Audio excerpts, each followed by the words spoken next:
to 15.7 trillion naira by the end of December 2018. Senior Democrats have responded by accusing him of committing a gross offense. The All Progressives Congress has vowed to punish the Ogun State Governor, Ibikule Amosu.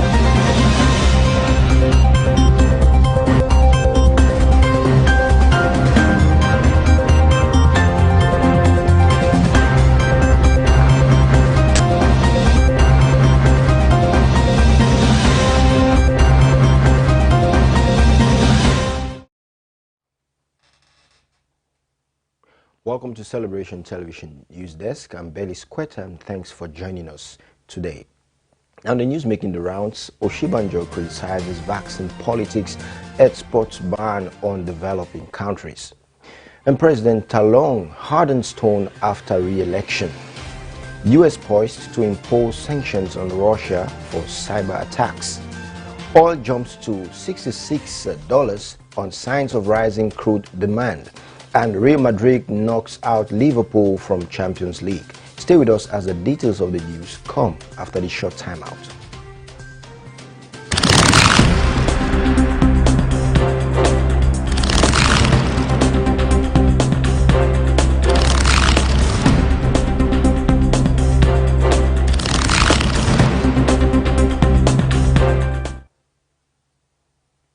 Welcome back.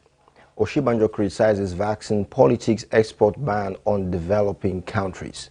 Vice President Yemi Oshibanjo has made a case for a world with fairness. According to a statement by his spokesman, Laolu Akande, the Vice President spoke in a virtual forum organized by an American Christian university, Liberty University, with the theme Equity for Africa, Transforming the World Through Judeo-Christian Values, and hosted by the University School of Business. The statement quoted Oshibanjo as saying the principle of fairness obliges them as people of faith to strive to build a fairer world, a world which takes account of the interests of the poor and marginalized. He added that the Christian leaders must lead the world towards ensuring that all countries and their people could access vaccines irrespective of the resources available to them. And the same consideration, he said, applied to helping African countries cope with the economic crisis caused by the COVID-19. And the Vice President said investing in Nigeria offered a pathway to partaking in the African Continental Free Trade Area, which will create a market in goods and services for up to 1.3 billion people. And now moving forward, state governors meet over security challenges and others. State governors have met behind closed doors at the presidential villa in Abuja. They met on the platform of the Nigerian Governors Forum, and the meeting was presided over by the forum's chairman and governor of Ekiti State, Kayode Fayemi, and the state governors were scheduled to deliberate on security challenges facing the country amongst other national issues. And they were also expected to discuss the executive theme, which has to do with financial autonomy for states' legislatives and judiciary. And the governors are also expected to intervene in the ongoing strike by members of the Judicial Staff Union of Nigeria. And the union had on April 6th embarked on a nationwide strike to protest the non-implementation of the financial autonomy of the nation's judiciary.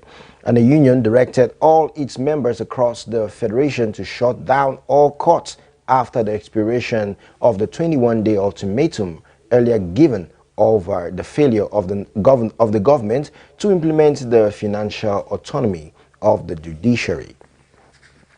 And also in another development, ministers non-committal on Buhari's return date. The Minister of Information and Culture, Lai Mohammed, was non-committal when asked to disclose the actual date that President Muhammadu Buhari would return to the country from London. And today makes it 16 days after Buhari left the country on March 30th for what the presidency described as a routine medical checkup in London. And the special advisor to the president on media and publicity, Femi Adesina, disclosed in a statement that Buhari was due to be back in the country during the second week of April 2021. And Mohammed said the government was currently more concerned about the security challenges facing the country. And he said that federal government had demonstrated through a town hall meeting held in Kaduna last week that it was committed to the security of the country. And also coming from around Africa, President Talon hardens tone after re-election. Benin's President Patrice Talon has pledged to prosecute and punish those responsible for the pre-election violence that erupted in the country's central region a day after he was re-elected with more than 86% of the vote. Despite the victory, Benin was without violence and also without celebration. And the re-election of Patrice Talon, who faced two candidates unknown to the general public, did not surprise many people in the Western African country. And Talon did not give a speech thanking his voters, but he went straight to the hospital to visit members of the police force injured during pre-election protests that broke out in the several communes in the central of the country, a stronghold of former President Thomas Boni Yayi. And protesters denouncing the lack of a credible opposition to the vote had set up roadblocks on major roads, cutting off traffic from the south to the north. And now moving forward to another African story. The United Nations urges Uganda to end post-election crackdown. UN human rights experts have urged Uganda to immediately stop the brutal crackdown of the political opposition, which began in the lead-up to January's general elections and intensified after the disputed vote. Veteran ruler Yoweri Museveni was declared winner of the election, in which the campaigning period was dominated by episodes of violence and a bloody crackdown in opposition rallies. And they urge Kampala to investigate and prosecute all human rights violations, including allegations of extrajudicial killings, arbitrary arrest, and detention, enforced disappearance, torture, and ill treatment. And human rights organizations have documented dozens of missing people in the East African country. Bobi Wine's party, the National Unity Platform, the NUP, in March released a list of 243 people, mostly activists, it said had been abducted by security forces. And some of those were released. Some of those that were released said they were tortured and later dumped in isolated areas in the night. President Museveni denied that security forces were holding the missing persons, but later appeared to contradict himself when he said that the Special Forces Command, the Presidential Protection Force, had 53 people in its custody. We're going on a short break right now. When we come back, we get more updates from the United States of America.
Ever-illuminating and abiding force of majesty set to overshadow mankind.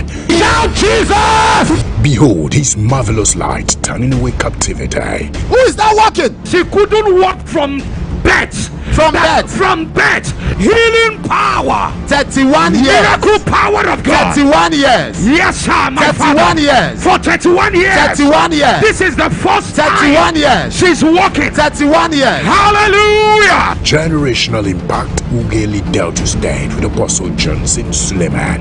Hello, great people. I am coming to Delta State. Do you live in any part of Delta State? Do you live in Agbo? Be my guest as I come to the Uganda Township Stadium for 2 days, heaven on earth. Your life is going to change. Miracles will happen. There will be deliverances. Those expecting God to give them children will get it. Be my guest as I come to Uganda. There will be massive salvation of souls. Tell somebody to tell somebody to tell somebody that the Restoration Apostle is coming to Uganda. 21st and 22nd April 2021 at the Uganda Township Stadium, Delta State, Nigeria. The time is 8 a.m. and 4 p.m. daily. For inquiries, please call. Your miracle is sure.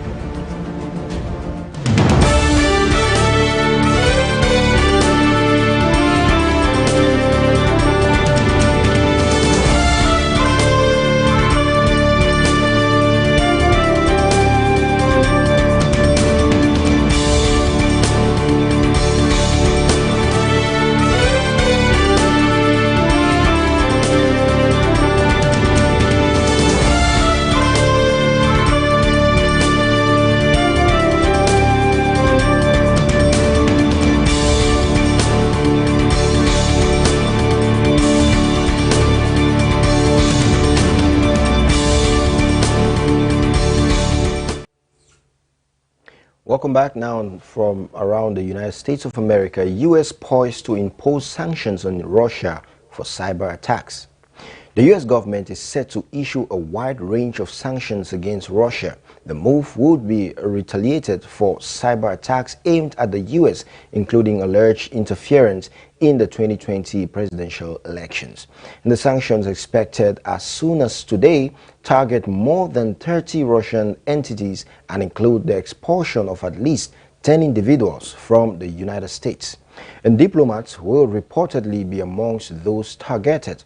And the administration of the United States President Joe Biden is also expected to issue an executive order barring U.S. financial institutions from purchasing ruble-dominated bonds from June. And the sanctions will come at a tense time for the United States and the Russian relations. In a call with Russian President Vladimir Putin, Mr. Biden says the U.S. would act firmly in defense in its national interest.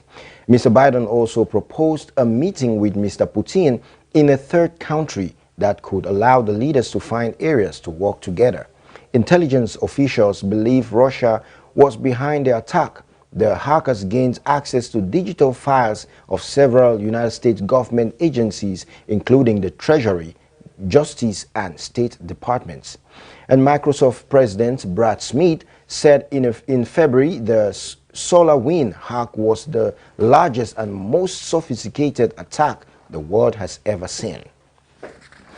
And at more updates from the United Kingdom, Cameron says he would respond positively to MPs' lobbying inquiry. David Cameron has said he will respond positively to any request from the MPs for him to give evidence about Greensill Capital.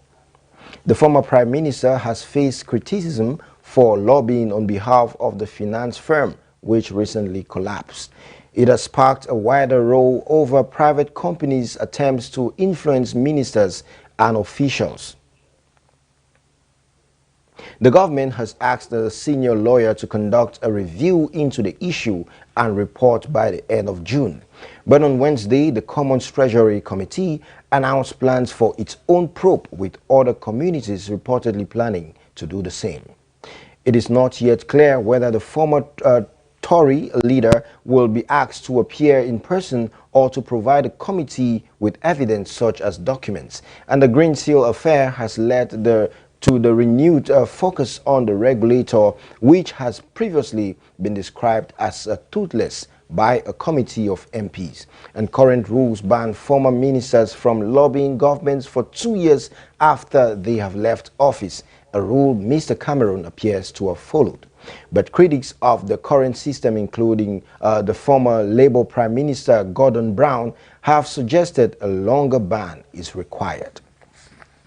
And now on to business news. Oil jumps to $66 on signs of rising crude demand. The international oil benchmark, Brent crude, surged for 5% after a report from the International Energy Agency, followed by the U.S. inventory data, boosted optimism after returning demands after the coronavirus lockdown last year crushed fuel consumption. And petrol supplies in latest week indicated that the U.S. consumption of the fuel rose to 8.9 million barrels per day, the highest since August. And petrol stocks edges higher by 309,000 barrels, less than expectations for a 786,000 barrel rise. And similarly, the Organization of Petroleum Exporting Countries on Tuesday raised its global demand forecast by 70,000 barrels per day from the last month's forecast, and now expects global demand to rise by 5.95 million barrels per day in 2021. And signs of a strong economic recovery in China and the United States have underpinned recent prices gains, but stalled vaccine rollouts worldwide and soaring COVID-19 cases in India and Brazil have slowed the market's advance. And still from business news, federal government supporting private developers to provide electricity, says Oshibanjo. Vice President Professor Yemi Oshibanjo says the federal government is currently supporting private developers to provide electricity through solar energy. And he disclosed this in a statement issued in Abuja by the head of communications and public relations of the Niger Delta Power Holding Company, Olufunke Nwankwo. And the NDPHC said Oshibanjo spoke at the recent inauguration of the 100,000 solar home system in the Jagefe community in Jigawa State. And the Vice President said that the government is determined to bring power to unserved communities as part of the Nigerian Economic Sustainability Plan. And Oshibanjo explained that the 140 billion naira finance program will support private developers to provide power to the households. And he says that the NDPHC had been an important catalyst for off-grid solar systems, as the firm was the first to inaugurate the 100,000 system in several states of the Federation. And the managing director of the NDPHC, Chiedu Ugbo, said the company has already provided 20,000 units of solar home systems to households across the country. And we'll go on another short break now before we get sports news. Stay with us.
Also, Johnson Suleiman storms Ibadan. Do you live in Ogun State? Do you live in Ondo State? Do you live in Osun? Do you live in Lagos? Be my guest as I come to Oyo State, Ibadan. Make a move that will propel your generation. You've carried so much load, but God says He has come to help you. Who is Victor? Your first son. Miracle jobs will begin to locate your children. There's going to be a mighty move of the Holy Spirit. I'm coming with my wife. Who is this woman walking? There is a miracle here. Tell me. For 18 years, this woman could not walk except with the aid. She could not walk without the crutches. Not walk without a crutch. Come, let her walk now. Yes. Walk now. Walk now. So many miracles happening here. Look at another crutches again inside the crowd. It's a time of refreshing and revamping. Join me for Impact 2021, Ibadan, Oyo State. Generational Impact Ibadan 2021. Date 27th and 28th April 2021 by 7 a.m. and 3 p.m. daily GMT+1. Venue Indoor Sport Hall, Liberty Stadium, Ibadan, Oyo State, Nigeria. For inquiries, please call. Your time has come.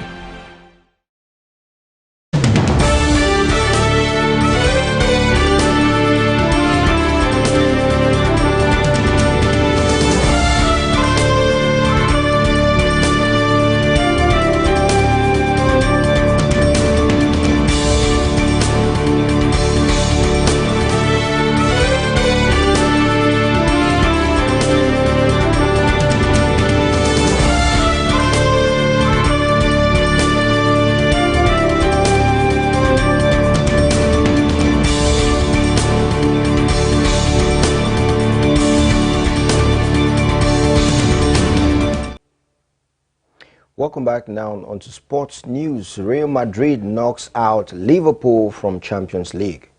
Liverpool were left to rue a host of missed chances as Real Madrid held out for a 0-0 draw at Anfield to progress to the semi-finals of the Champions League, 3-1 on aggregate. Mohamed Salah and Jorginho Wijnaldum were guilty of wasting glorious opportunities to get Jurgen Klopp's men back into the tie as they failed to replicate a remarkable recovery from a 3-0 down to beat Barcelona 4-3 on aggregate at the semi-final stage 2 years ago.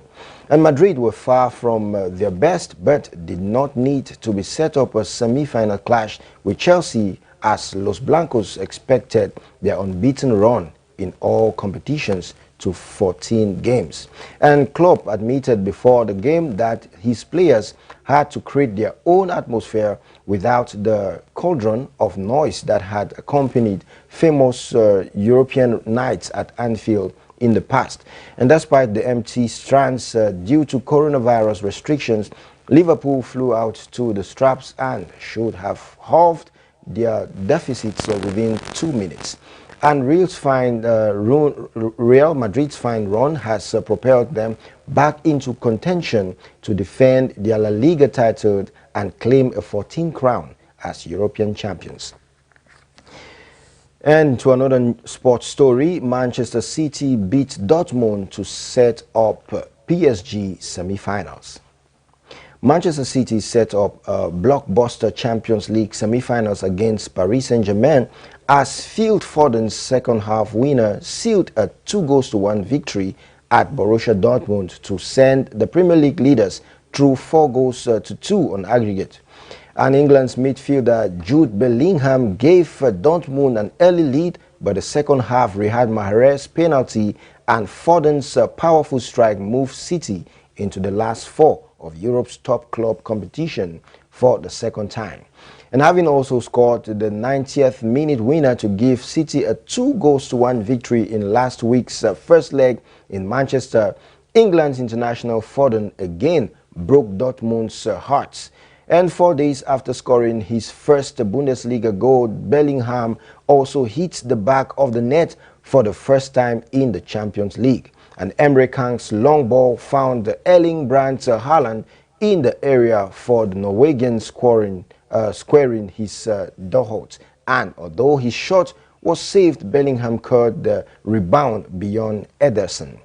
And at 17 years and 289 days, Bellingham became the second youngest goal scorer in the knockout stages of the Champions League, behind Bojan Kirkic, who was 72 days younger when he scored in his quarterfinals for Barcelona in 2008.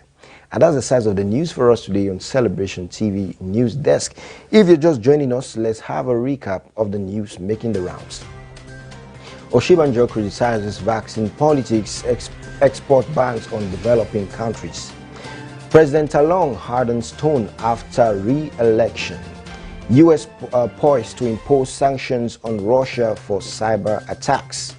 Oil jumps to $66 on signs of rising crude demand. And Real Madrid knocks out Liverpool from the Champions League. And today on our photo of the day, we see this picture on our screens, and it shows a man sitting and attending to his young little girl. And despite the load he has on his office desk, this just shows us that no matter how busy a person is, if they really care about you, they will always find the time to give you. And so you can also tell us your comments or your thoughts on the photo of the day. Tell us on our social media platforms. On Facebook, we are Celebration TV. On Instagram, we are My Celebration TV. On Twitter, it is at My Celebration TV. And on YouTube, it is Celebration TV.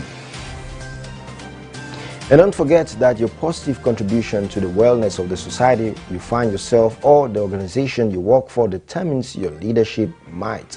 And as an individual who knows what to do and do without expecting to be pushed, has backed his ways to success. And be it known today that everything we do, think, feel and believe either has a positive or a negative effect on humanity and our national well-being. So be a part of nation building today. Thanks for watching the news on Celebration Television News Desk, and I remain Belis Quetta. Have a nice day.